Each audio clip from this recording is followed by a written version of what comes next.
Ron Kinsley. Ron Buckholtz. Present. Tom Duffy is excused. John Righeimer. Here. Stacy Hessel. Here. You have a quorum.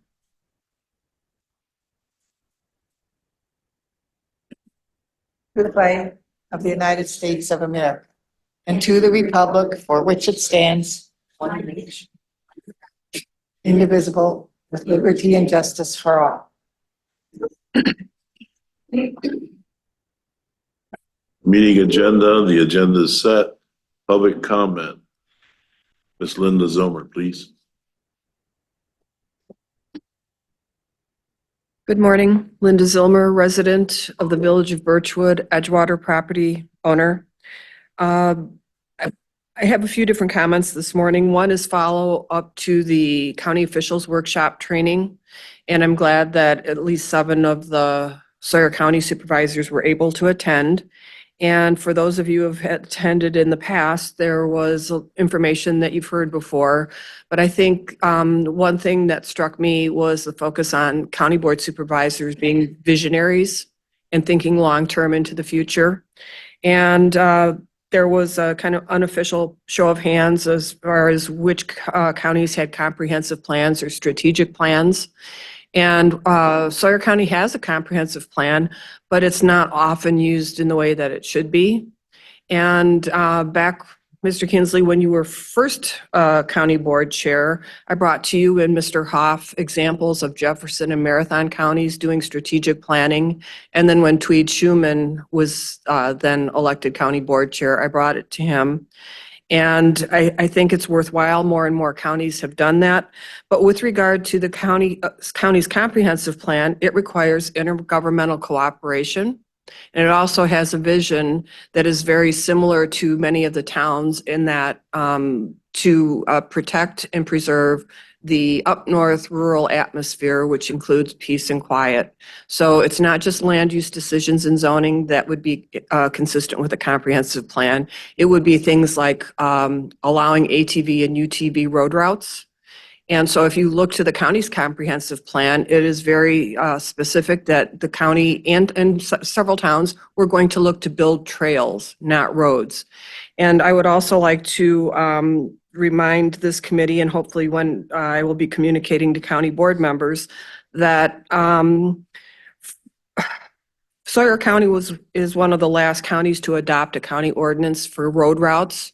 In December of 2018, the county board adopted a policy and a letter of understanding with the alliance or any clubs regarding route requests. The specific language in that policy, there's a compliance section that everyone was to comply with the town rules, any state, federal, and town rules. And as a matter of fact, Attorney Rebecca Roker was advising the county at that time that the county didn't need an ordinance. You were to rely on the town ordinances. And so that it wasn't until in the last couple of years that the county pursued its own. So from a town's perspective, they were ones that did all the work in the beginning on opening town roads, and they created ordinances that balance the rights within their towns. And now within a suspension of the county board rules, not only are the towns taken out of the decision process, they have been the ones that have been carrying the regulatory rules, whether or not the sheriff enforces them or not. So I really do hope that the county board does not open any more road routes until the authority of ordinances are straightened out and towns have a say-so, because there was no individual discussion of routes at Public Works. And I know several towns have communicated through the highway commissioner that they do not want some of those segments open. And then just to put the last thing very briefly, public records request, if a department like zoning is to maintain ordinances and amendments, those should be available for the public to come in and see. They have been in the past, and it shouldn't be $160 to pay to see them. Thank you. Thank you. Is there anybody online then? Number 7, approval of the minutes of the previous meeting, which was April 11th. Buckles. I make a motion to approve as presented, Mr. Chairman. Ms. Hessel. I'll second that motion. I have a motion by Mr. Buckles, second by Ms. Hessel to approve the minutes as presented. Any discussion? Hearing none, all in favor of the motion? Opposed, motion carries. Thank you. Number 8, welcome Gary. Hi, thank you. Good morning. I'm Gary Elliott. I'm the County Veteran Service Officer. I work for the veterans of Sawyer County. Normally, I've provided a report, that's usually a one-sheeter, to the administrative committee on how busy we are, basically. So I guess what I'm going to go through this, but what I would like to know from the new committee is what you would like to see, provided I can provide that information if there's something different. Please keep in mind that I have a lot of federal regulation that keeps me from talking about a lot of things that we do, because it usually is privacy information or HIPAA laws that cover that. So I need to protect the identities of the veterans, but in generic terms, I can talk to that information. Unless you have a specific person in mind, in which case, if it was a specific person that has a complaint or a question, I would need a release from that person to be able to tell you exactly, what, why, and how come. Does that make sense? So with that, for April, we had 416 phone calls, 519 letters, emails, and faxes, and 207 office visits.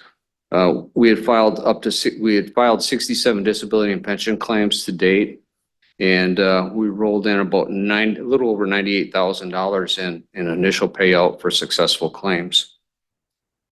Our training is up to date. We attended our spring conference last month. So we are up to speed for the year as it were. And for outreach, we had back in with COVID, the onset of COVID, we had a lot of elderly people that basically buttoned up and they didn't come out. And we lost a few veterans. I believe due to mental health, by not having any kind of outside contact, if you will, that they were used to. And after the mental health, their physical health deteriorated just that much faster. So after COVID, it's been real slow in getting people out. You still see people running around masked up.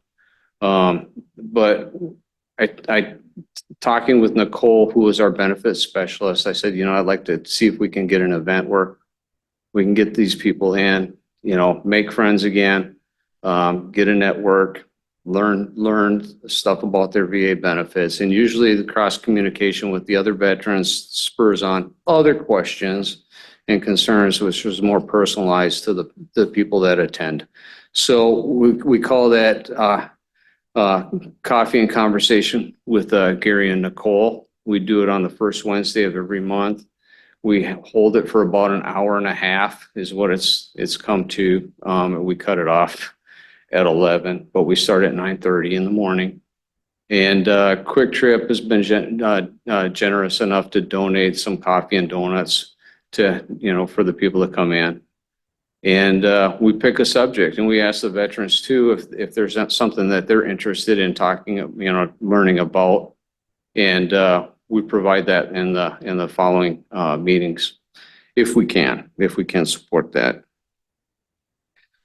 We also, last month, I met with DAV Chapter 52 on April 8th, and then again with Veterans of Foreign Wars District 10 Annual Convention.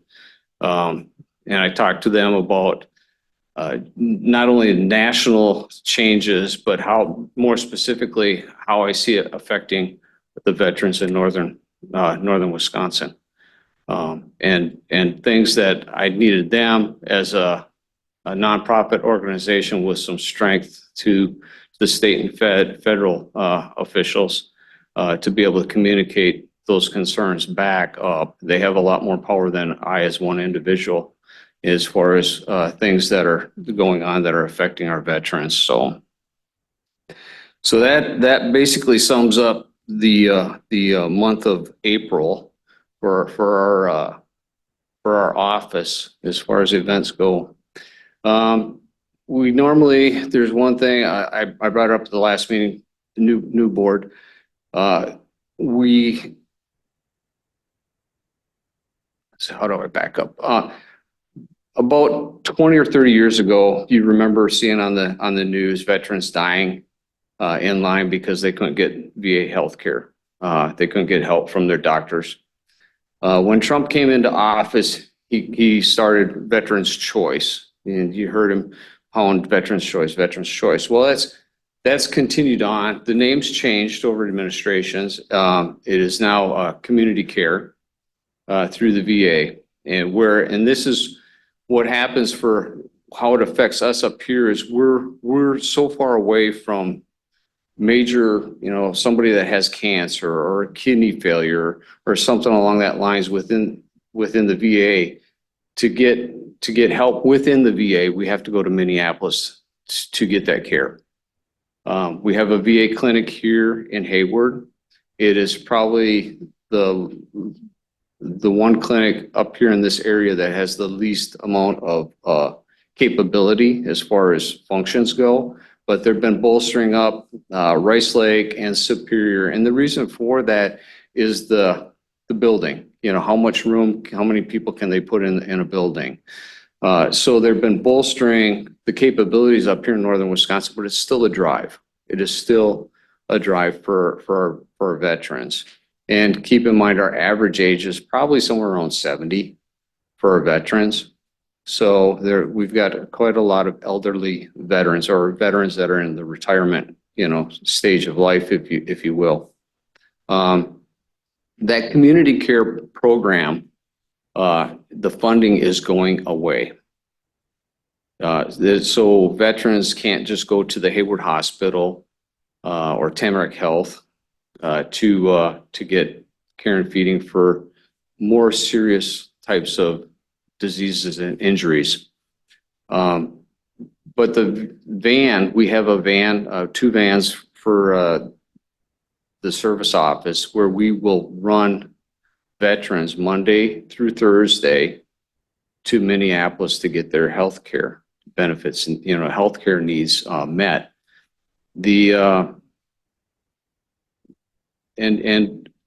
I apply for grants every year for transportation grants, and it's always based on the last year's capabilities to do that.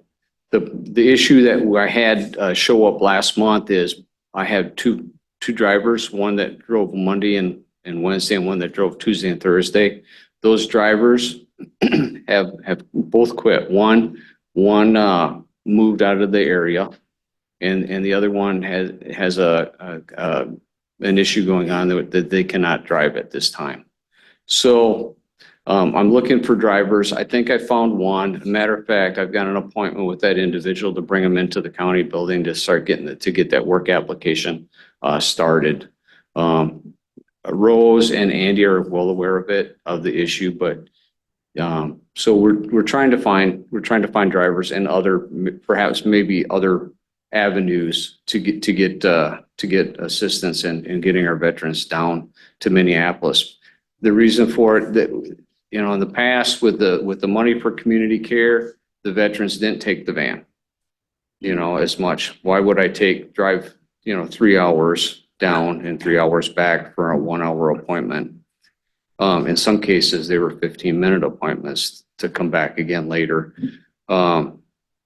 So with that, it's going away. The office manager that manages the 3 clinics here, I talked to her again last week, and she again reminded me that it was going away. And I said, yes, I understand. So anyway, we're kind of scrambling for that to get that help, because like I said, the veterans that need to go to Minneapolis, it's usually for serious reasons. It's not for necessarily an eye appointment, though it could be. So that's one of the challenges we've got going on right now. I talked to the secretary. I was contacted by a couple different cemetery.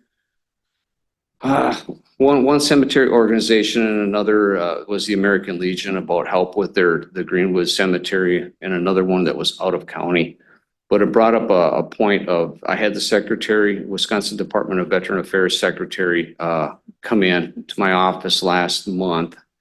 And he was talking about the grants, and he was surprised that people didn't apply for the grants. And I said, well, Mr. Secretary, the grant money runs out and they're done. For most cases, for a lot of the grant applications are for, ongoing help or support.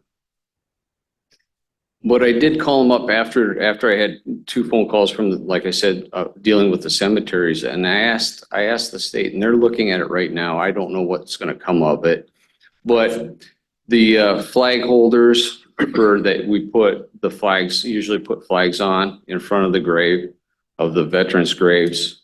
Those are $7 a piece, $7 a piece, and we've got over 1,000 veterans, well over 1,000 veterans, probably closer to 2,000 veterans buried within Sawyer County. And it is not cheap, and it's not sustainable necessarily to keep buying that. $1,000 and $1,000 gets ate up pretty quick with $7 flag holders. Normally, I budget every year for flags for $1,000 in our budget every year for flags to help support Memorial Day and Veterans Day for those cemeteries. We get them out. The other thing we've been supporting for years, ever since I started here, was the reservation. And the reservation has several cemeteries and several veterans buried within it, within the reservation. And we've been supporting the LCO with flags for that. There's been a change where there's a county veteran service officer, a position like mine, in every county in the state of Wisconsin. Recently, well, it's been before I was brought on with Sawyer County, which is over 10 years ago. They had just started with a tribal veteran service officer, and the tribal veteran service officer can apply for grant money as well. To support their needs for the tribe. And I contacted the current TVSO, and I asked them, I said, would you please take it to your board? I don't know who he reports to, but would you please take it to your board to see if they would be willing to buy their flags, and if they need flag holders, they can get their flag holders through the tribal government. I don't know where that's going to go, but I think it's worthwhile that if they can do that, if they can help support the veterans within LCO and the county, it would be helpful for everyone. Even if it was like a bulk buy, if we went to buy a bulk buy, the more you buy, the cheaper the whatever it is that you're buying. So it's flags, you can get those costs reduced, you can get flag holders reduced. So we're looking at, hopefully we'll see what comes out of this. It's hard to try to get two governments to do the same thing and feel good about it. But anyway, just kind of thinking outside the box. So Chair, sorry. Go ahead. I was just going to ask you, on Saturday, the 25th, is that when they put the flags in? Is that still? Yeah. So every year I get asked what's going on in Sawyer County for Memorial Day, and I don't manage any of it. I try to gather the information from the various organizations that are doing their programs. For the American Legion, on the 25th at 10 o'clock at the Greenwood Cemetery, they're looking to place flags on graves. And I asked them, I said, they didn't ask, when they give me the information, I called back, I said, would you like help? Would you potentially like volunteers? So I put a post, I've got an email that I send out to the veterans that want me to have their email to send out changes in the VA or things that are veterans, centric, if you will. I like pumping that information out to those veterans. So I sent it out and I put volunteers welcome. But yeah, the 25th is the first basically event based on Memorial Day, and the American Legion is running with that. So my second question is, there is a list I saw. Is that something that, like with all of the events for Memorial Day, is that something that you can send out, or do you want me to obtain it and send it to the board members? I can send it to the board. Well, I can send it to you. It doesn't, however you want to do that. You're on my email list on the veterans. So I did send this out and we've got a Facebook page that Nicole maintains for us. It's on our Facebook page as well, but yes. And you're more than welcome to have I can make copies if you want. You That'd can be have great. this. But anyway, so the American Legion in winter has got a schedule of events that starts at 8:15, ending with lunch at the American Legion Post 303 in winter. We also have the American Legion Post 218 in Hayward. And again, they're starting on the 25th to put the flags out. And then on the 27th, they start at 9 o'clock at the Veterans Center here in Hayward. And they run from there. Lakota Oriole Tribe, I reached out to them. Monday, the 27th, they're having, LCO is hosting a memorial at the LCO Veterans Memorial Park at the intersection of K and E. It's Kinnaman by the Kinnaman School. And then LCO AMVETS post 1998. They're doing a memorial ceremony in the Walmart parking lot here in Hayward. So, but yep, I've got a whole list, and I think I beat Scoop to the newspaper this time. Usually he's calling me. He hasn't called me yet. So anyway, so yes, ma'am. Would you like this now or whatever? Good question. Yeah, I do.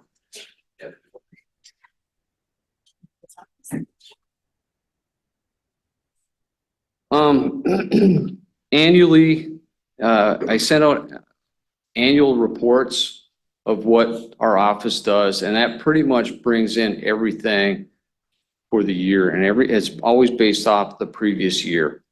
I usually don't get the last of the information until July from the feds. I'm waiting on the feds to get the information on how the county did. And then I put that out in an annual report. But to drive it home, what we do is our operating budget. Our operating budget is actually quite low. It's under 200,000. It's yeah, I think it's 121. No, it's over that. So, but I guess our operating budget is low, but like I said, it's probably under 200,000. I'm guessing somewhere in there. $27 million is what we brought back to the county in 22. So, and we continue to hold that somewhere in the mid to high 20s in millions of dollars of benefits back to the veterans within Sawyer County. So I think for what the investment, I think we're providing a pretty good return. At least we try. And with our veterans, for the most part, what takes up our time in the office, and it takes up a great amount of time, is filing claims for benefits, injuries that occurred in service, or proving that injuries or diseases are due to service. And it's not necessarily, not everything is black and white. And you have to go through a lot of medical documents, sometimes a lot of medical research to back up these veterans' claims. And it's always changing. I've got 3 books. They're this high, the 3 books. One of them is this thick. It's on law. Another one is this thick, and it's on how the procedures are to be done through the VA to process claims. The 3rd book is this big, and it is medical. Basically, any kind of medical disease that's possible is in this book. And then I've got the internet. So it is not, I don't know, it's not easy. It is not easy sometimes to file claims for veterans. And then the other thing is, two of those books, the policy manual or the law itself changes, and the policies on how things are supposed to be processed change, and they change every year throughout the year. So what you learned yesterday might not be true today, and you have to relearn it. And that is, it is a constant wheel that just keeps going. So I don't know. We're busy. Even when people aren't there, we're busy doing research on trying to get claims done and processed out. We've had for the veterans, we were at 11.9%. You can cut me off at any time too, if you want me to, but the veterans last year was 11.9% of the population. Since COVID kicked in, we have been getting around a half a dozen new veterans into the county about every month. It's rough, probably 4 to 6, somewhere in there, averaging, and it has continued. It has not stopped. Somebody said the tourists are back in the country, and I said, no, the tourists have moved here. If it's 11.9%, a year ago for veterans, I can't imagine what the population is, here in Sawyer County. It's significantly changed. And it continues to increase. So with that, we get a lot of people that come in that have issues that we're getting, they filed claims in the past, or they didn't file claims in the past, and it's usually unraveling a spaghetti, looking for one specific noodle and a bowl of spaghetti, and digging out from that. It has been quite busy. So. Okay, Mr. Chairman. Gary, did you ever maybe think about utilizing Nemacoggin transit drivers for your vans?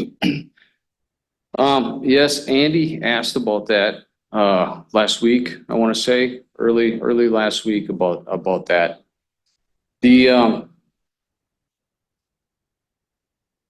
I think I don't see an issue with that. What I recommended back is maybe perhaps basically driver sharing, if that was possible, because I don't know how you would. I apply for grant money for the transportation to show what we've done. That's the way it's set up at the state. I think it is viable that if you have drivers that work for Nemacoggin Transit, if they are part-time there, or if they only work like Monday, Wednesday, and Friday, that maybe I can get one of those drivers and we pay them off the county payroll for the days that they're not working for Nemacoggin Transit. That would be awesome. Nothing changes at the state. We don't have to go back and fight going, look, you're getting money for Nemacoggin Transit here, and then I'm applying for money from the state here. Sure. I think you might be crossing fishing lines, and then we end up soaking up the bill. So I'm not against it, Yeah, but I'm cautiously optimistic. Like I said, I think maybe the best blend would, if they're underemployed at Nemacoggin Transit, maybe we can get them to fill so they're back and forth. So they would have 2 part-time jobs if that's the case versus 1 full-time job. Does that make sense? yeah, it does. And I guess my thought on that, Andy and Gary, is maybe get with Carrie and talk to her and see what she says. Yeah, I met with Carrie. Oh, you did? Yep, a couple weeks ago, and that's why I came back to Gary with. Oh, but okay. In part, it's what Gary's talking about, though. We're trying to figure out how we can do it, because we have the van, they have the drivers. Right. We can't necessarily put them as the driver for Nemacoggin in our van, Okay. partly because of the reimbursement that Gary's talking about for Yeah, liability. So I did, my last communication with Carrie was, to see if she had any ideas on how we could make it work. Because she said she does have drivers and they're full and not always, most want part-time, but maybe some of them would want more hours. And I said, I don't want to steal your drivers, but if you want to tell Right. them there's some openings here, because the cleanest would be for them to be a part-time employee of ours. When they're not working at Namacog in that way, they're our employee in our van performing our services. So, And I don't want to, I don't want any misconceptions on this either, but just because we advertised to drive Monday through Thursday does not mean that we're running Monday through Thursday. It is all dependent upon veterans calling in and saying, I need a ride at this time for this appointment in Minneapolis. That the reason for the whole spiel on Veterans Choice and caring the community, and the funding being down, or now going down, the increase is going to go up. But right now, I couldn't guarantee that if somebody decided to volunteer to drive on Tuesdays for the county, that they're going to have a run on Tuesdays at this point. I honestly believe it's going to go up back to, pre-COVID, where we're driving almost every day, and it might be a onesie and twosie. So there's no guarantee of a run. Okay. Yeah. So, Yeah, I was just, throwing that out there too, just, kind of help you out and no, until you get some drivers, and hopefully it Yeah. sounds to me like you also need to be a doctor and a lawyer with all them books you got. it's close. Yeah, it's close. But thank you for all you do, Gary. We really, Yes, sir. Stacy, do you have another comment? I was just going to ask how it's marketed for the drivers, if there's a driver need and then now marketing that there's a ride, how is that communicated when you need drivers and when you want them? Are all the veterans notified of that this is a service? And if they are, then how are drivers being marketed that there's a need? Is there an ad in the paper? Is it a social media? How is that projected to the community? I want to say that we put it on Facebook. I want to say that we did it. I know it is posted for the county as far as job position openings, and it's been that way for a month. Can we post and it a down at the veterans? Pardon? Can we post it down at the Veterans Community Center? Because I know that the Sons of the American Legion have a Yeah. lot of volunteers that they might, if they don't know what they don't know. So that's what I'm just asking, if Yeah. that's a Yeah. spot. Yep. I Yep, can okay, easily thank do you. that. Easily. So the new members know there's two people down there, Gary and Nicole. Gary, Memorial Day is coming quick. Good luck and thank you for all you do. Yeah, thank you. I'm sorry, I know you ended it, but if you want to see something different, if you want to hear something different, then let me know. Okay, it's your meeting. And it's my job to try to give you the information of what we're doing.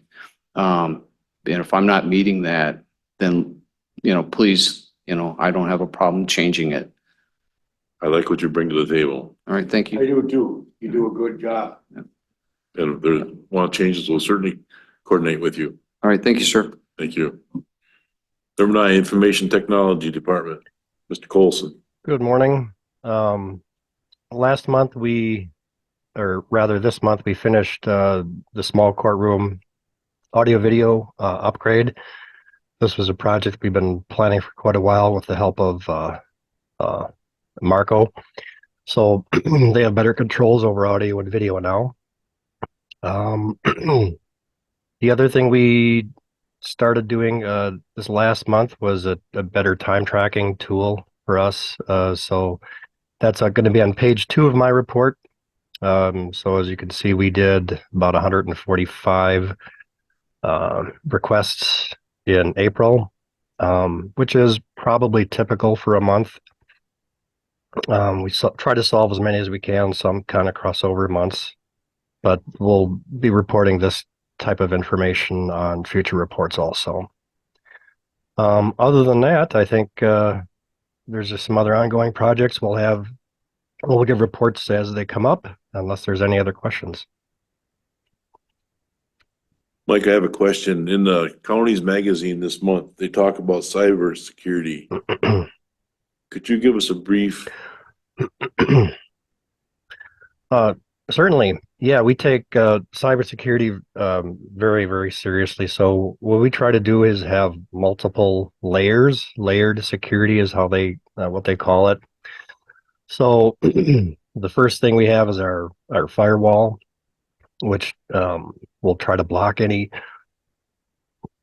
incoming threats, but that's only part of it because a lot of things come in through email, malicious links and emails. So we have another service that will look at attachments and look at links and either proactively block them beforehand or scan them when somebody clicks on them, and they'll be blocked. We also have tools running on the desktops that try to scan and find anything that may happen. And then starting this month, we're doing some training, automated training, where we will send out simulated phishing emails, which is trying to get somebody to click on a link that they should know better, we'll say. But if they click on it anyway, they'll be gently redirected to a training site. And saying, it looks like you clicked on something you shouldn't have, and here's a video you should probably watch. And we'll kind of keep track of these things. I should mention before we start doing this, we will send out some mandatory training links. We'll try to keep them very short, maybe just a few minutes or so people don't grumble about having to spend too much time on that. But it'll just give them a brief overview of what to be aware of for emails. So that'll be kind of an ongoing process for the next year or so, depending on the results, and we can share those with administration. We don't really foresee having to go into disciplinary actions, but if that comes, we'll be sure to notify their supervisors and administration if something serious comes up. But I really don't think so. Usually when we notify people that they've clicked on something they shouldn't have, they say, oh my gosh, I'll be sure never to do that again. So I don't think it's going to be a real issue. So those are the highlights of how we address cybersecurity, in addition to our own ongoing training and keeping up with what the industry is saying. Just trying to make sure all desktops are updated and our servers and services are updated. So it's an ongoing battle, but everybody's kind of fight along with it. So we try to take advantage of the intel and information that's out there from professional groups and apply it to our own situation. So it's kind of a combination of automated tools and training. So far we've been successful, but we'd never want to rest on our laurels and treat cybersecurity very seriously as the threat it is. Yes, Mr. Alvarado. I was just gonna mention that the phishing exercise that Mike's talking about board members will be included on that for the training and also getting your test emails to see how you react. Thank you, Mike. Education goes a long way. Appreciate that. Sure. Anybody else have any questions? Yeah. Thank you, Mike. Number 10, human resource report. Rose, have anything? Rose has been a little under the weather, but when I do the administrator's report, I'll drop in some HR there. Okay, thank you. Number 11, county clerk department. Lynn? You get it up here, the right one. I think Stacy and John are familiar with my office, so I don't have to go through what my office does at all. But this report here, each month will show you what the activity is for our counter. Dog licenses has greatly increased this year because Town of Hayward and some other municipals chose not to do licenses at their office for whatever reasons. So we took on those additional licenses. So we've since through April completed 347 licenses for dogs. Licensing for marriages are starting to pick up. It's pretty slow up until the month of May, but now that's already starting to pick up. We sell plat books, and of course, I include in here the election reimbursement from our municipal clerks for election services that we provide as a the county clerk office. On the election update, this is the week of Municipal Clerk Recognition Week, and the state sent us a press release, which I slightly modified and sent that out to the newspapers. I sent that notice to the municipal clerks as appreciation and on to their town board members. However, if we don't have their email addresses for town boards, I sent that again to the clerks, asking them to have it read into their next meeting so that at least their board would be aware of it. We've have a training coming up this Thursday in this room here for new clerks. We continue to see turnover of municipal clerks. I just got a new name today for the clerk at Spider Lake. And Town of Radisson also now has a new clerk. So we've got quite a turnover there, and we expect a good turnout for those folks. And the general part, we have contracted with Civic Plus to bring in a records request software, because in the past, the board has asked me or asked us to try to keep track of what we were doing, how much staff time was being used for records requests. We continued to get an increase in records requests, so we investigated a software which is called Next Request. That'll be implemented June 1st. IT, me and Desiree Velasquez from the Sheriff's Department will be the admin, so we're going to be having more training coming up next week for another hour and a half, and then we'll start training some of the department heads on, because this software will be online.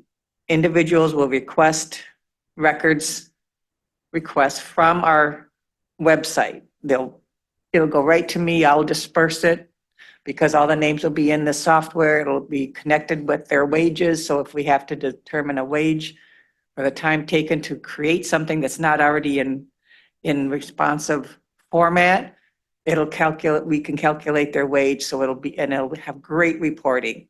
And then everything we have on that software can, if we choose, become a public record right on our website. So if Stacy requests a document, and we think that this might be something that's going to be more popular for others to request, we can put that preemptively right on our website so that they don't have to request it again. And also the requests then become public record. So that's all going to be listed on the website. I think it'll be a great tracking device. I've talked to other clerks who use it and they love it. So hopefully that will start to make our life a little bit easier going forward. Lynn, Go ahead. does it redact names then? We can. Oh, it does it We right have on the a manual software? redaction Okay. tool in it, which is nice because we did not have that before. The airport hangar leases are current. The remaining renewal letters for 2024 are printed and ready to go out on their appropriate due date. So the airport hangars, which is in our department, are on track. And then again, the WCCA, which is the Wisconsin County Clerks Association Conference, registrations are coming in. We're holding that here in Hayward on June 23rd, right after Muskie Festival. Or is that the 26th? I can't remember. But anyway, that weekend, right after Muskie Festival, that Sunday they come in. We have commandeered the entire Flat Creek Hotel for 2.5, 3 days. And we always have a social events as well as banquets. And we're going to be having 2 groups on Tuesday split up. Some are going to be ATVing, some are going to be pontooning on the Chippewa flowage. For the new folks, both the Alliance and Treelands Resorts have volunteered their equipment and their people to do this. So normally we have to pay for this service, and it's quite a big hefty service. So kudos to our our organizations and our resort owner. And then I go on to the next report, unless you have questions on this one. I'm just gonna say the 23rd is the last day of Muskie Festival, so it is gonna be still blocked on Main Street if you take them there. Oh, yes. Yep, okay. Well, the 23rd, they just start to arrive on their own, so they'll just be coming to the hotel. And if I've already told them they can come early for the Muskie Fest parade if they want. Some are coming actually a week early and staying at resorts. Specifically, some have asked for resorts on the trail system. Imagine that. So because they're bringing their own ATV units for this event. And the next one. This is just a copy of the press release that I sent out, so you have a copy of that. And then the last one is the board has asked us to keep track manually of public records until this new system has been put in place. So this right here is a record year-to-date of public records requests that have been made. 69 through main departments, including mine and everybody else besides the sheriff's department. The sheriff's department has 120 on just their own for year-to-date. So, we're looking at close to 200 records requests in 4 months. So you can see why the need for some kind of tracking device that's better than manually doing it is needed. Any questions? Thank you, Lynn. You do a very nice job. Thank you. Number 12, County Administrator's Report. All right, first I'll start with, the open house dedication ribbon cutting is set for Thursday. Tours at 4, dedication is at 5. It's I'm keeping it relatively informal. I've asked for former Chair Schuman as well as Chairman Kinsley to make some comments, and then invited the judges to make some comments as well as the district court chief judge. That's kind of the ceremony part. We have a plaque being prepared that will be mounted on the wall at some point to dedicate the building, and then the tours will be led by Sheriff's Department for the couple hours from 4 until the start of the county board meeting. And then we've got coffee, lemonade, water, some cookies and cake. Tried to reach out to all the board members from the last 4 years who really started the project and finished the project, and invited them to attend as well. So if anybody else has any other comments, suggestions, ideas, let me know what else we could do. But that's kind of what we're going with right now. Personnel updates. So we have hired the part-time deputy in the clerk of court's office. Was an open position for a few months. That position has been hired and started last week. Deputy director for HHS was offered and hired. I think the start date's still a couple weeks away for that person. Code enforcement, which we hired back in April, but you'll see the appointment on the board meeting for Thursday night. She has been doing in-house training, and fortunately, she's also had trial by fire. We've had some pretty significant animal issues with people being incarcerated, animals found in properties uncared for. It's been an interesting last month for her, but she's doing well, so ready to make the appointment recommendation at the board meeting. We're advertising for a legal assistant open position in the DA's office, and then we've had our upcoming resignation in the zoning office for administrative assistant. Getting applications for both those positions, so those should go to interviews relatively quick. The van drivers have been posted, but no applicants to this point. But I did meet with Namakogan, and we're just trying to work through the alternatives there if we end up with nobody just applying to our position. And then ambulance, we picked up a couple paramedics, the nursing, a paramedic and a nurse that can perform the medic position. And then we're getting close to being filled up in dispatch and jail with people in training there. The grievance hearing filed by the Sawyer County Deputy Sheriff's Association for the new members. There was a termination. The union appealed it all the way to having a hearing in front of the administrative committee, which was denied. So they filed for arbitration. That hearing was held on May 6th, so last week. After the conclusion of the hearing, the arbitrator asked for both sides to file written briefs. So those are due the middle of June. So potentially we might have a final decision by the end of June. But that's been carrying on for quite a while, so we'd like to see that come to conclusion. Ordinance information updates. Tourist Swimming House ordinance is probably our next one to move forward. The public hearing has been scheduled by Health and Human Services Board.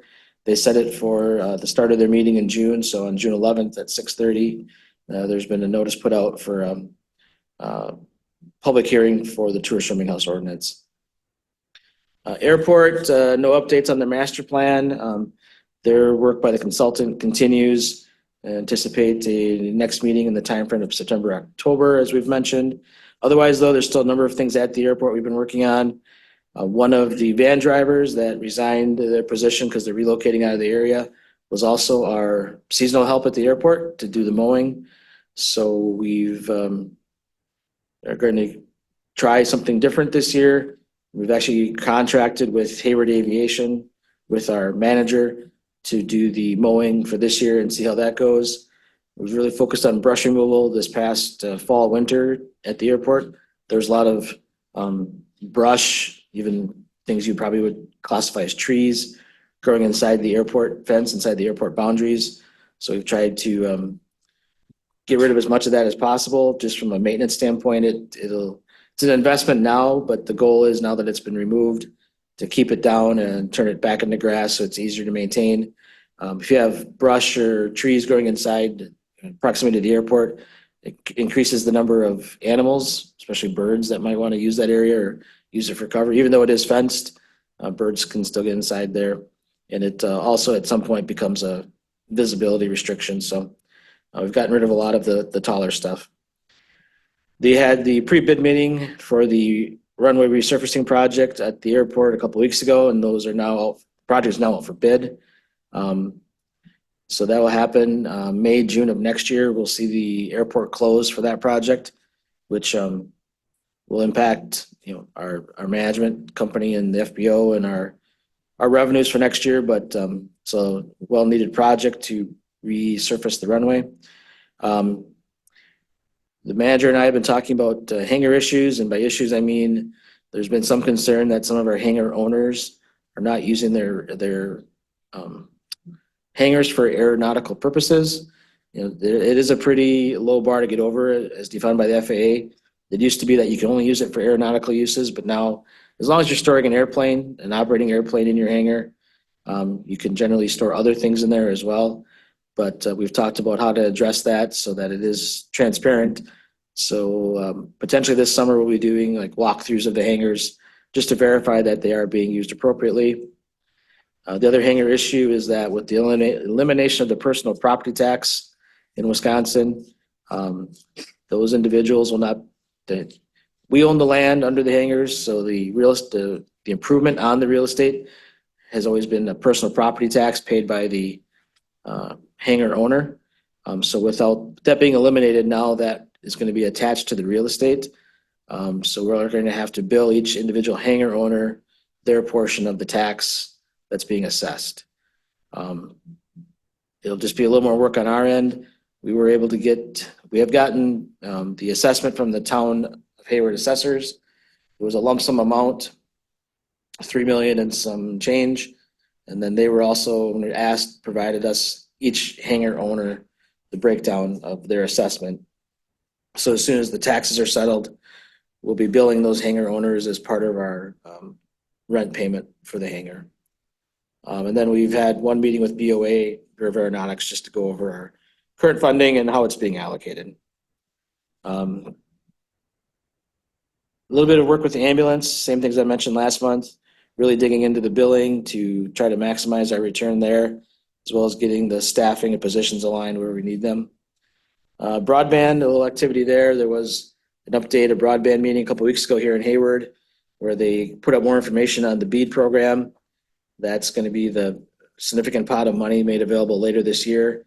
There's been a lot of buildup to it in order to plan for how to use it most effectively. Currently, the maps that are out, and there's a challenge period through the end of May where if you think a location is served or underserved and is not shown that on the map, you can challenge it.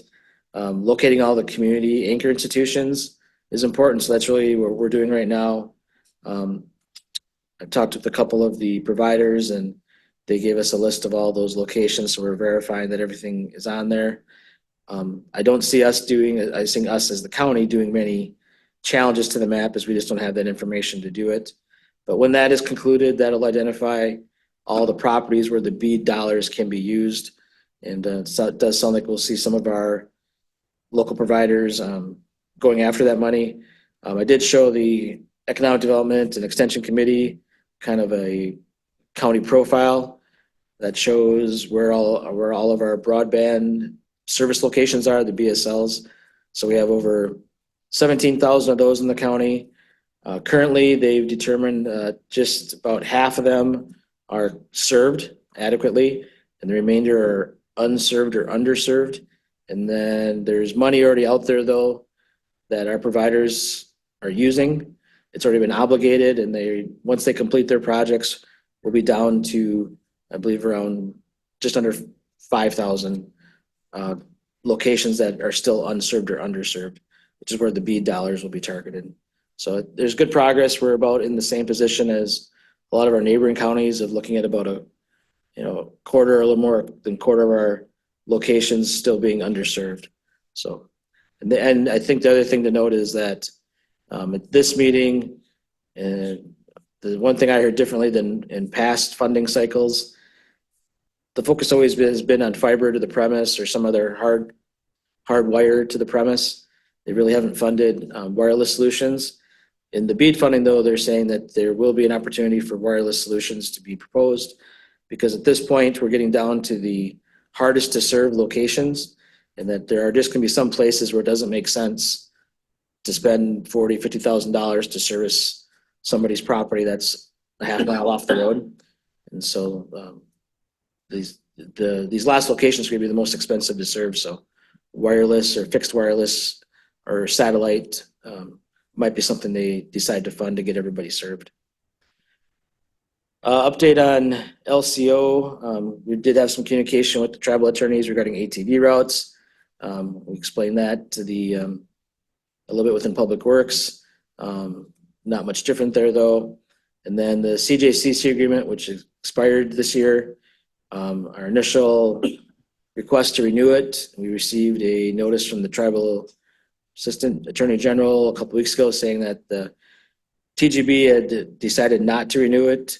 But since that time, we understand there is some reconsideration of that and a request for TGB to meet with Justice Point. We discussed that with CJCC last week. We've also extended a request to meet with them, kind of county to TGB, to discuss the agreement as well as other things. I think one thing that I focused on at CJCC is that LCO can hear from Justice Point and hear about their work.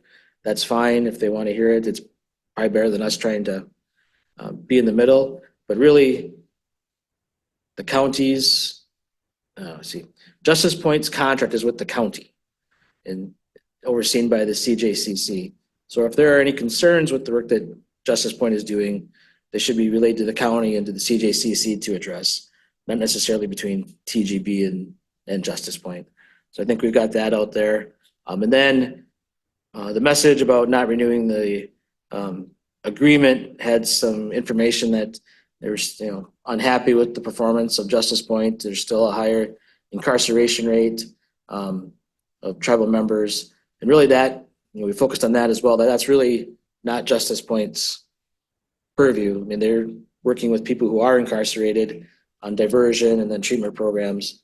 So that's not necessarily maybe the right way to approach it, but we're just hoping to establish some dialogue with LCO and address any concerns and hear what theirs are. Because our overall incarceration numbers are down. We're down. Last month we averaged below 60, which if you were here a few years ago, we were averaging closer to 100. So things have changed in that regard. I think everybody here heard about the budget update or the budget timeline at the prior meeting. Search and rescue, we've worked on an MOU there to recognize STAR as a part of the county. I mentioned that last month. We have the agreement developed. The only thing we're waiting on both sides, the Sheriff's Department, the search and rescue representatives are happy with what we've put together. At this point, we're just waiting for the insurance company to say, yeah, that's sufficient to make sure they're insured and covered under the county.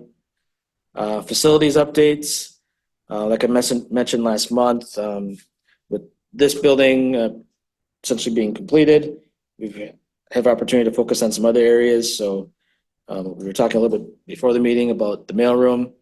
The goal has been for a while to get the mailboxes and the mail machine out of the hallway by the county clerk's office, because it creates a kind of a backup area where people coming and going you got people trying to run their mail, you got people trying to pay the taxes.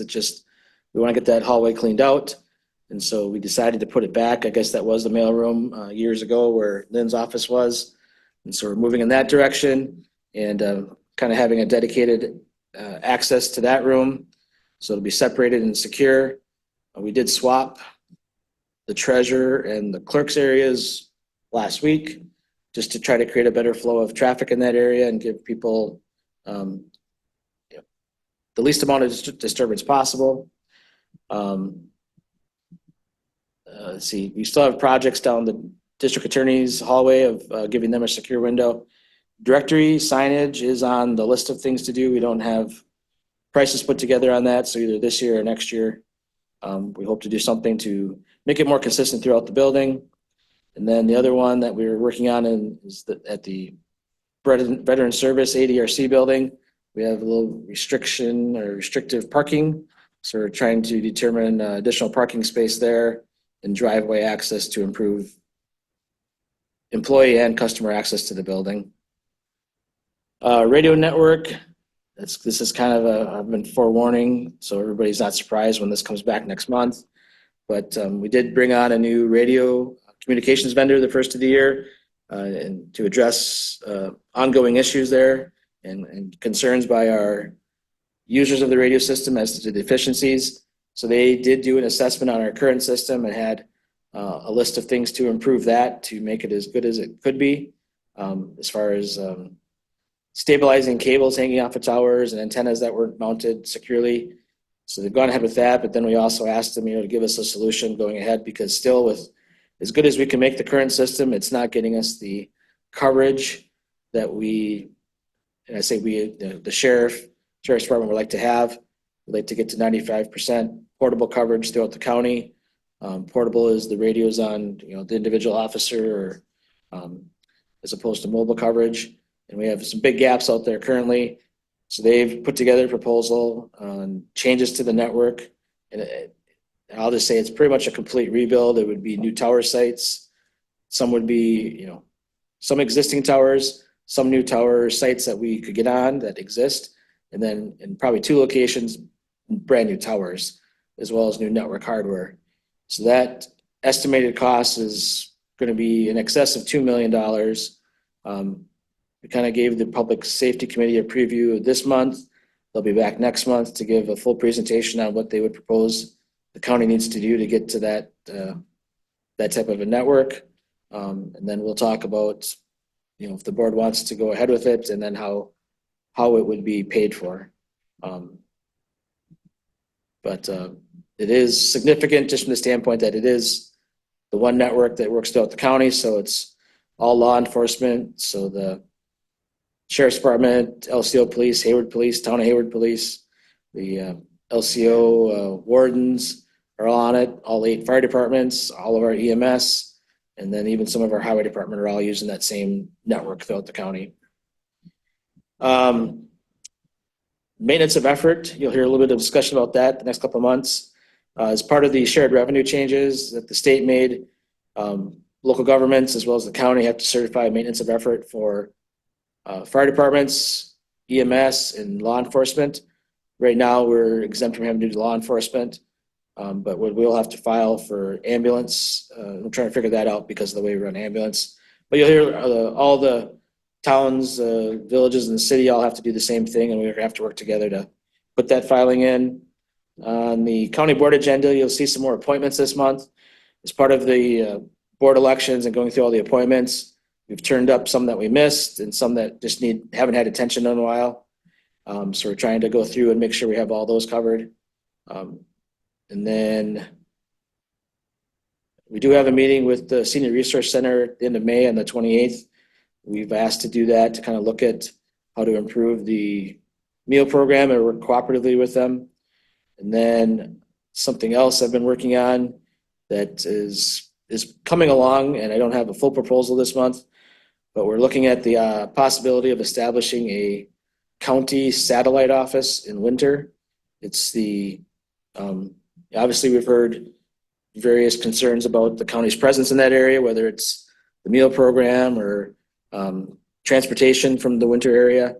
So reached out to our county departments to see who would have an interest in maybe having an office presence in winter once a month or quarterly.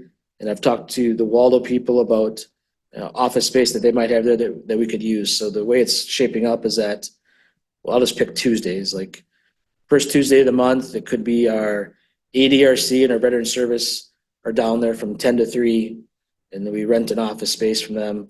On the second Tuesday of the month, it could be, can't remember who I have, Sheriff's Department and EMS could stage there for the day. So partly it's about being visible. People have easy access to them. We have a couple other human services departments. Public health is interested in having a presence down there. So we're lining up the departments that we could pilot this with and then work with Waldo to have an office where we'd have internet accessibility, could take appointments, and just have a presence in the southeast portion of the county. Maybe, so you say winter, that encompasses more than winter. Yep. Yeah, it's It would be not just for- wind, it's Yeah. that whole southern Yep. portion, Yeah, okay. we'd promote that we're gonna, ADRC representatives are gonna be at the Waldo Center if that's where we end up. First Tuesday of every month from 10 to 3. That's just the ideal location Yeah. geographically for that area, okay. Yep. All right. And part of it, I mean, specifically, we've had Waldo here asking for assistance. This is one way to kind of build a bridge, and we would provide, some office rent to be there, and that would be a way to help support that as well. What does that come out of in the budget, the office rent? I haven't figured that out yet. But each department potentially that goes down there could expense some of that. So we're talking about less than 500 a month. So it won't equal 25,000 a year. No, Okay, good. no.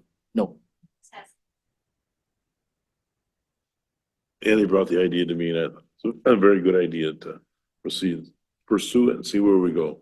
I think it's a start. I think presence is good. We're gonna, when it gets fully ready to bring, within a month, we'll have it ready, but we're gonna call it a pilot because this is really what it is, to see if there's value in doing it and if it works for us and is there some return for them as well down in that area of the county. Thank you. Good job. Any other questions for Andy? We'll move to 13, Senior Center update. And we have Miss Joey Johnson.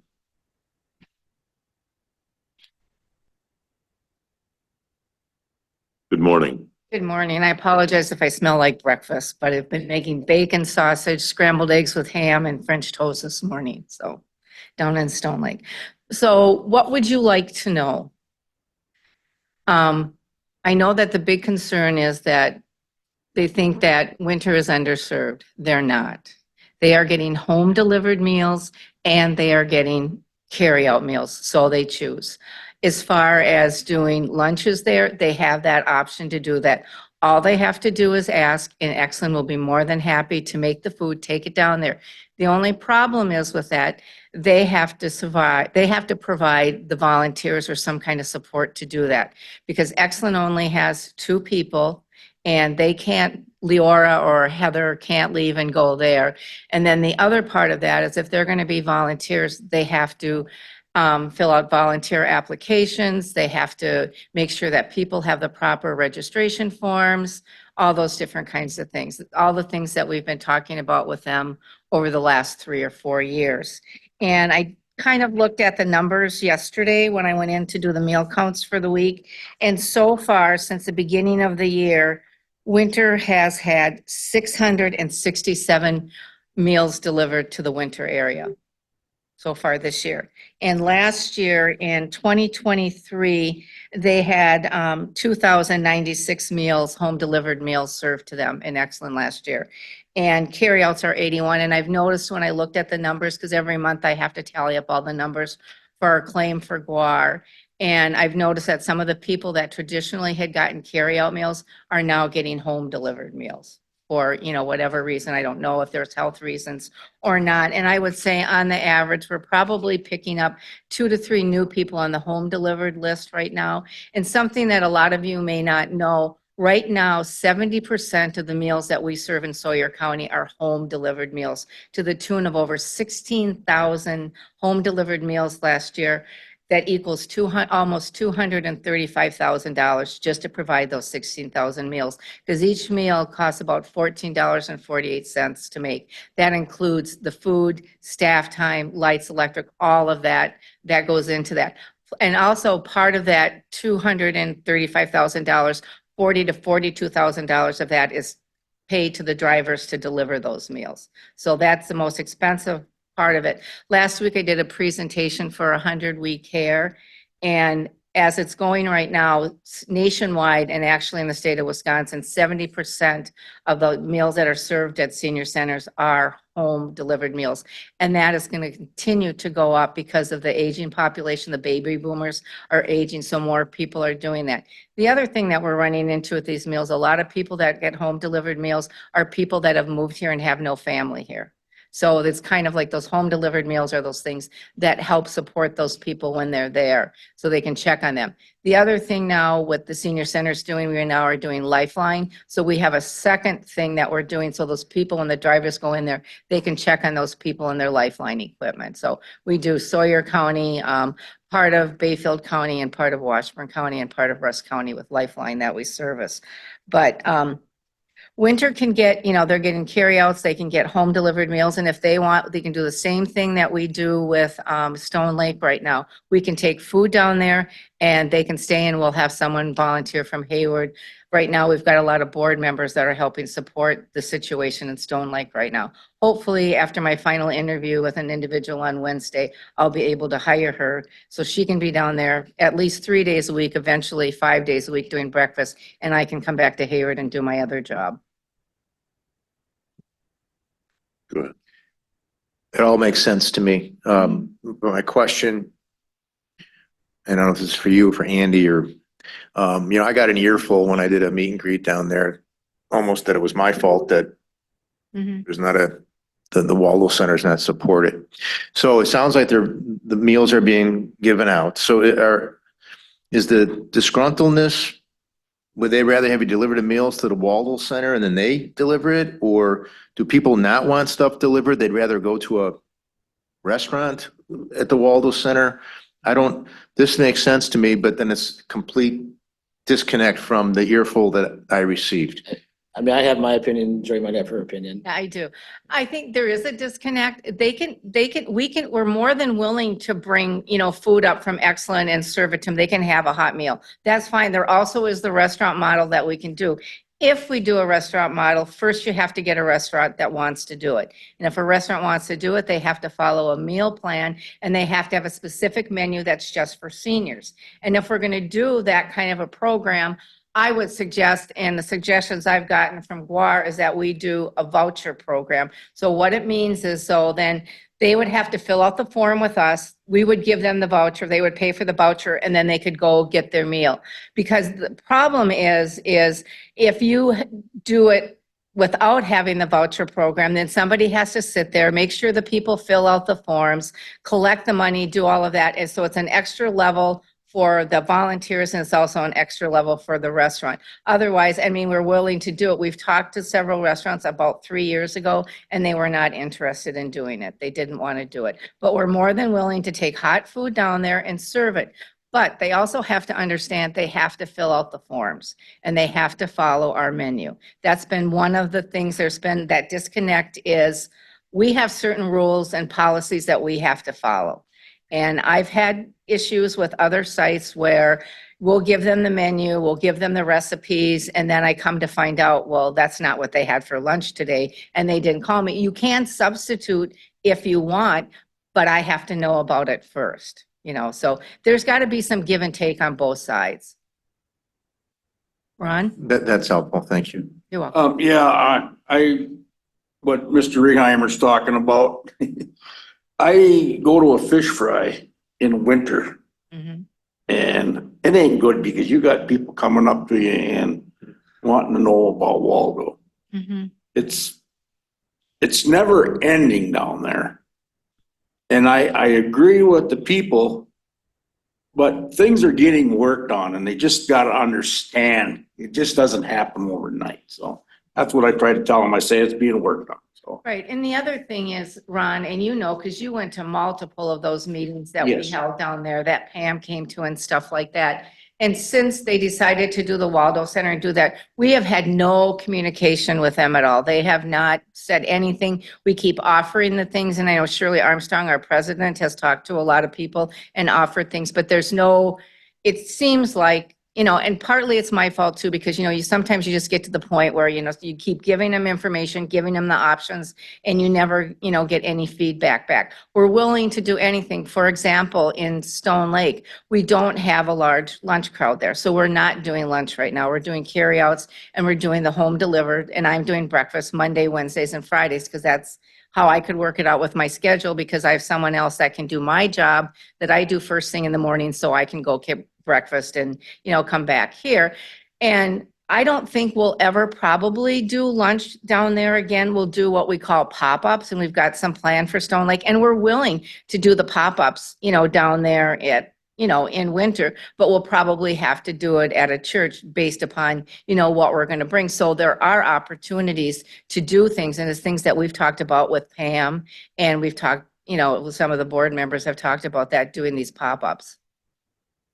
Stacy. How is this information getting to the general public? I know that we've talked about it in access, but how is this information? Because it does seem like there's a few people that just spread the information falsely throughout that community. Yep. So how do we get the information out better? Is it a Gazette piece? Is it a specific mailer to every resident? Like, what do we do? Because they're not running the center as a senior center, but they want our money to run it as a senior center. And I don't agree with that. And I mean, I applaud what you're doing. I just wonder, how do we get the information, the correct information in people's hands? And that's what I struggle with us as a board in general. Like, how do we get these informational pieces into the right people's hands? One of the things we can do, Stacey, is because right now it's time for us to do our plan of work for 25, 26, and 27. So we have a survey that we're getting ready to go out. So that would be a perfect time to put that in. We can put that out with the survey. You know, that will go, that it'll go to all the people that come into like Excellent and Hayward and dine in. It will go with all the Meals on Wheels people. I plan on putting the survey at the library. Donna at the library is very good about disseminating information and stuff like that. Plus it'll be on the information will be on our Facebook page, and it'll also be on our webpage. So it will get out. So that's some of the things that we're talking about and doing. The big thing with all of this is we need volunteers to make sure that all of these things happen. And that's the one thing that we don't have a lot of right now is volunteers. We can't get volunteers, and we can't get people to work. That's why I've been in that's why Shirley Armstrong was in Stone Lake for so many weeks before I was there, because then she went on vacation. So now I've been down there for like the last, you know, month and a half. So we don't have enough.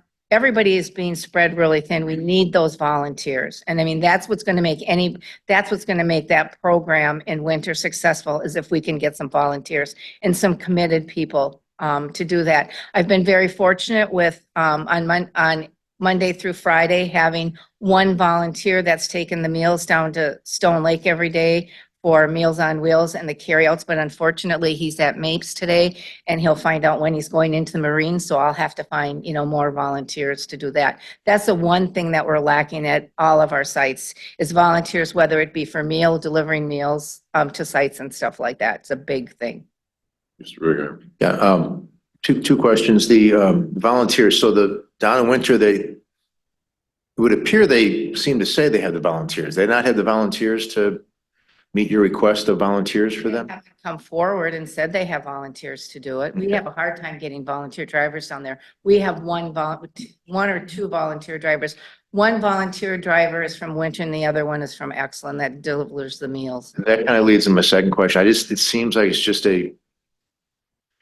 it's not, it doesn't seem, the more I'm hearing about it, it doesn't seem to be about our people getting fed. Seems to be a separate issue. how does it look different up here than down there? Is there some vision that is there that they see Hayward and say, we want that here, we're not getting it? And if you bring up the Meals on Wheels, it just doesn't seem to matter. So it's not about food, or it doesn't seem like it is. It's about having a place they call their own. Yeah, I mean, to back. And and it sounds like it doesn't fund itself, but Yeah, I guess my opinion, and it's good to hear Joey's first, but is part of it is what you're saying. It's not the meals. It's kind of a disgruntledness because they had something. They don't have it now. I mean, they have it now because they brought it back on their own, but when Senior Resource had the presence in winter, their building served as like a community center when it was not in use as the site for the meal program. And so when Senior Resource pulled that, they lost that. And now, you kind of like you said, they want to have a meal program that really isn't. Yeah, I mean, the presentation here, they weren't really focusing on seniors. It was just going to be community meals, which from my standpoint is a problem because the senior meal program is regulated essentially to make sure it's healthy.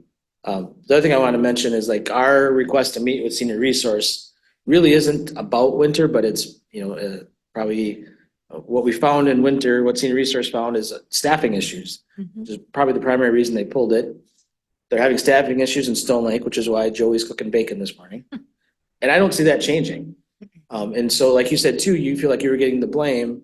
It's because I think the public doesn't differentiate between the county and Senior Resource.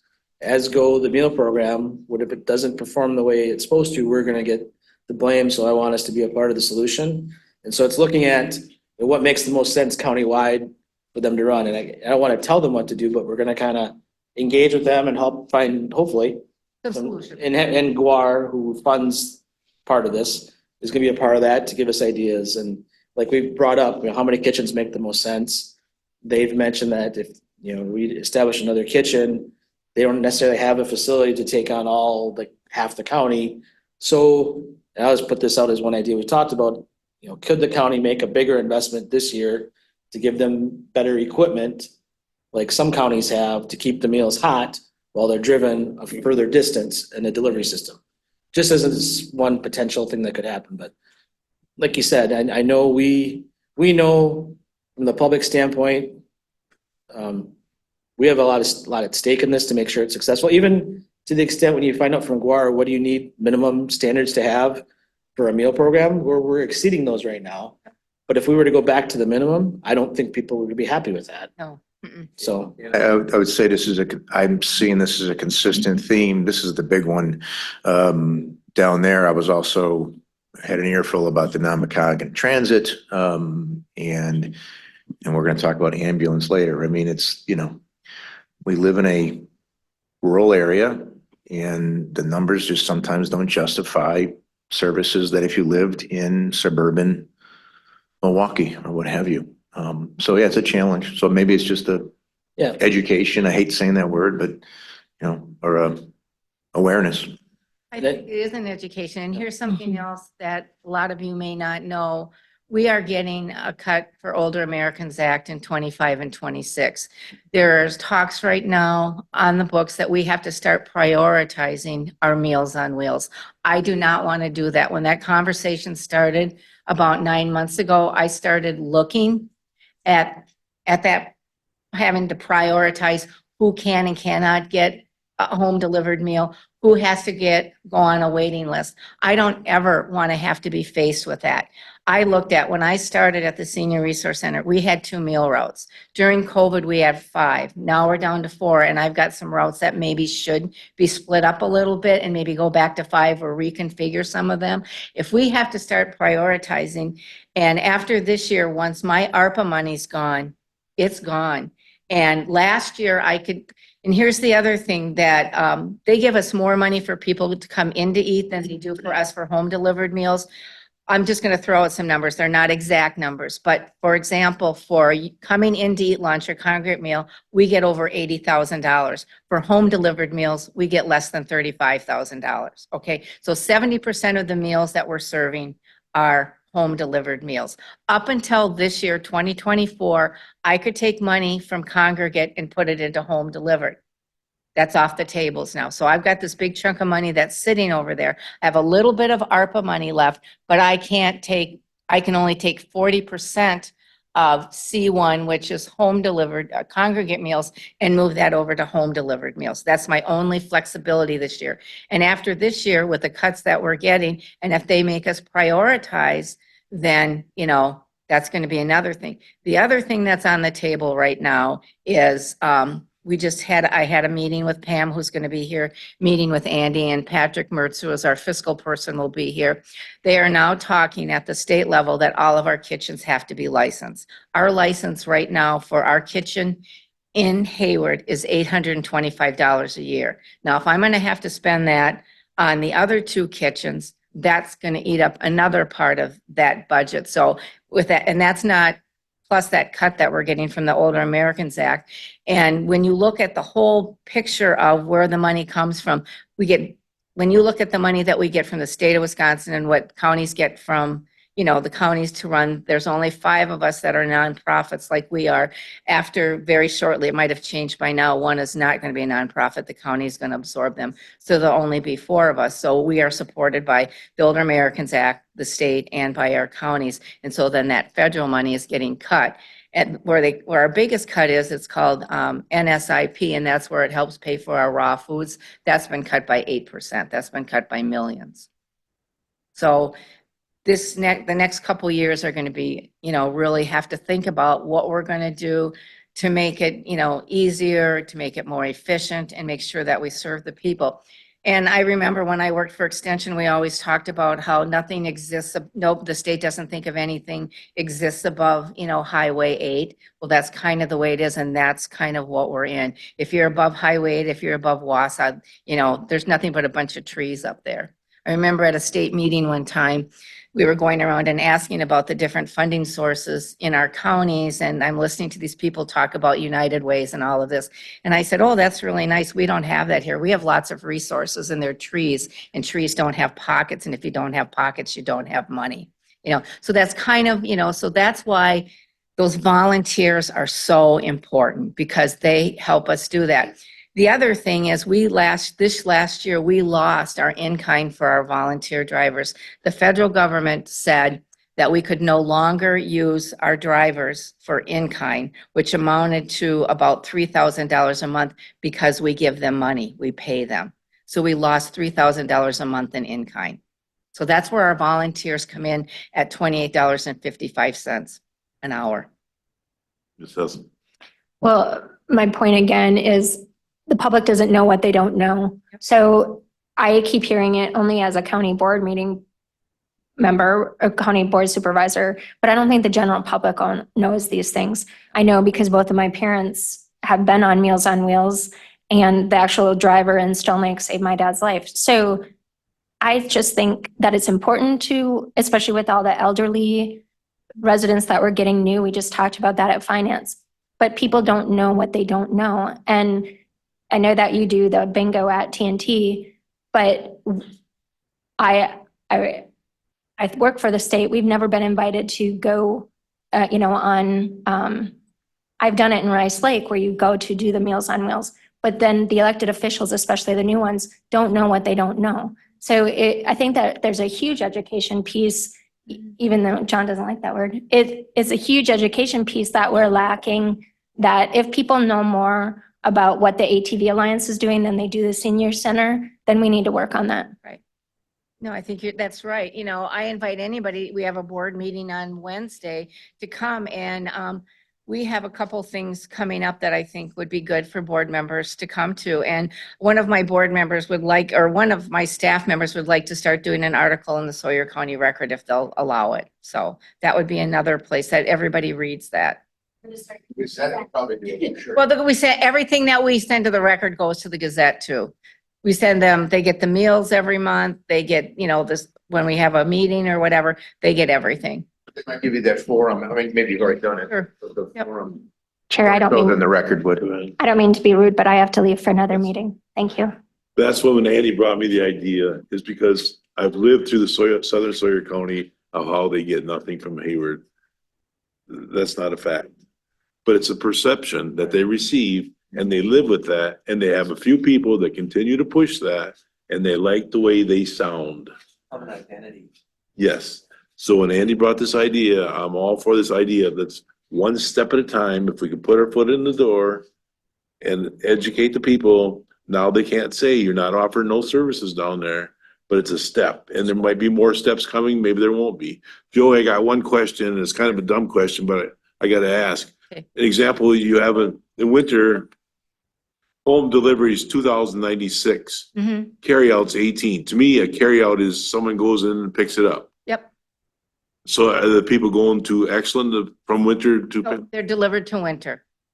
okay, Or where they delivered delivered to- at? No, Winter does not have to go to Excellent. Everything is brought up to in Winter. We have a driver that takes everything. There'll be a driver, either the driver that's going to deliver the meals comes down and gets them in Excellent, or someone from Excellent drives them up and meets them in Winter, and then they're delivered. No, they do not have to come to Excellent. Where are they delivering them to in winter? Waldo Center, the parking Waldo, lot. okay. Yep.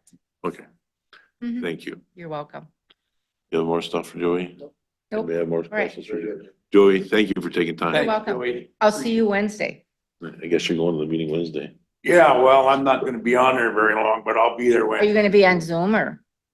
Did you No, get the I'll thing? drive up. I'd rather be Present? present than be on that thing. Joey, on Thursday, we're making a change in that, Yeah. that you're probably unaware of. What change, what? Ron's gonna go to Indian Head and Marshall Slavitsky's gonna take that place. Oh, on my board?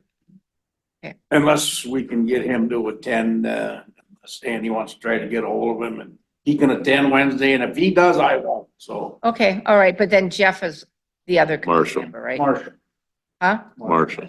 Oh, okay, because I was told Jeff. Oh, okay. Oh, okay. Oh, There's two. Marshall. Oh, yeah, Jeff, yeah. Okay, yeah, all right. You probably didn't know that, so No, I didn't. That's okay. That's fine. You told me.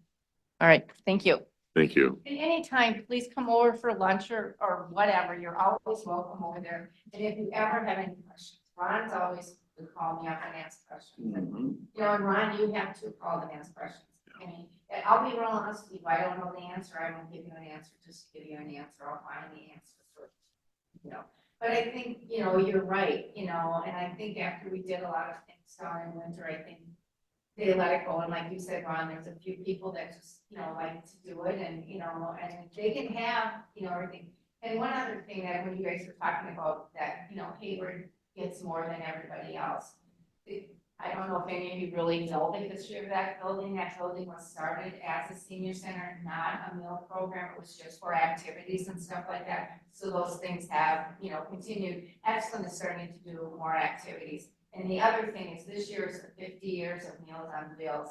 And Sawyer County was one of the first ones that started the Meals on Wheels program, where traditionally all the meals, whether it be Hayward, Winter, Stone Lake or whatever, their meals were cooked at the schools and then transported to a central location and then served by volunteers. Hey, Joey, Joey, Joey. excuse me, before you go, is Hayward the only center that still does fundraisers? Yes. How come we can't get that introduced to Excellent? I think that might work.